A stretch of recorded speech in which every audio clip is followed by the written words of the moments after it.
G'day guys, it's Kent Brockman from Supertech Electronics, and we're going to remove a B200 screen. Now it may be that somebody smashed the screen and it may need replacing. This is something we can help out with. Tools you will need today is a plastic spudger and a T20 torque screwdriver. Okay, let's get started. Okay, so first thing we're going to do is remove these little rubber cups, and they will expose our T-Torque 20 screws, okay, which we will remove.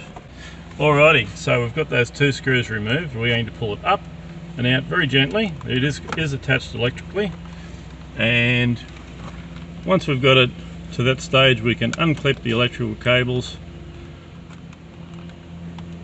like so, and the same with the other one, and then we can send it off to Supertech Electronics for repair.